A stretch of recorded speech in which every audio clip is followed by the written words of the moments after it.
filing of divorce from the European Union by Great Britain. And, well, it took 9 months, right, to birth the freedom of the British people to leave the EU. British Prime Minister Theresa May spoke before the House of Commons just earlier today. In accordance with the wishes of the British people, the United Kingdom is leaving the European Union. This is an historic moment from which there can be no turning back. We are going to make our own decisions and our own laws. Joining me now, Brian Cattell, Robert Powell, and Ted Bromund. Ted, let me start with you. It was kind of okay, you know. The EU is, you know, Tusky. He said all the right things, and it feels okay so far. But we know that some really ugly things are going to be building up between now and the official exit in 2 years. No, there's no question that the road ahead is going to be very challenging for Britain and for the European Union, because both of them have to come to an agreement. But at the end of the day, both of them are incentivized to come to a deal that works for both sides. And there may, of course, be transition arrangements that go on even after 2 years.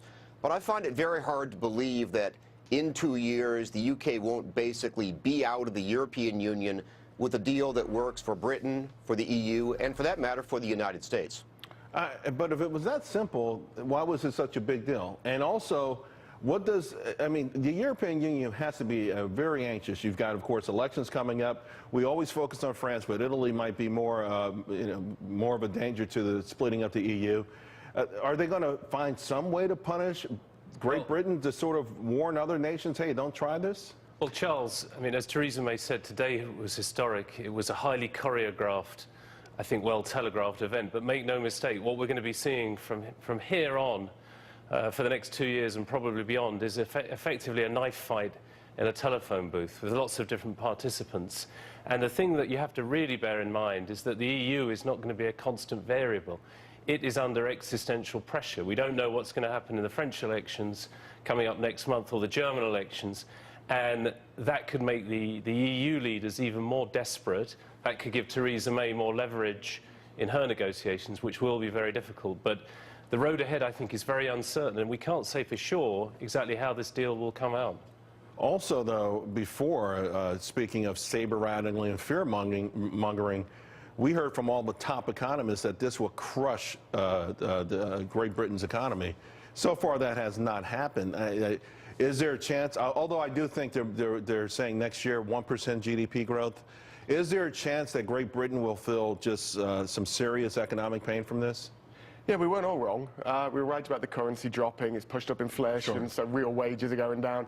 So there's a certain amount of pain. But there's a direct correlation, Robert, between that, though, and Brexit, or just a normal part of the business cycle, long recovery with a few bumps in the road? A big part of it's Brexit, because it's pushed down the currency. But there is kind of the upside that the UK would have more independence, choosing its own free trade agreements. But then there's the other side, that the EU has signed up to over 50 free trade agreements itself. So what happens to them? Does Britain sign up to them?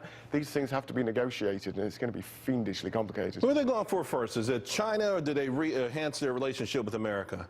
I think by the mood music, it's going to be the US if they can, but the US administration doesn't seem wildly enthusiastic about free trade at the moment. Well, no, bilateral deals they are, right? They don't want these big deals with 50 countries, and one country like a China can manipulate this, pull the strings in the background. I think there's also symbolism, Charles, for you could say, look, from a pragmatic point of view, why would the Trump administration do a deal with, Little Britain, as it will be after this?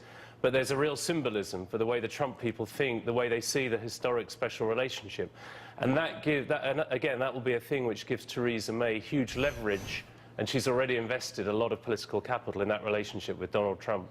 Ted, beyond the economic aspects of it, of course, the elephant in the room is the immigration aspect of it, or in that case, the refugees. And it's not just the refugees. When they allowed those Eastern European countries to enter, too, you had cheap Polish labor and things like that really angered their average citizen in the UK.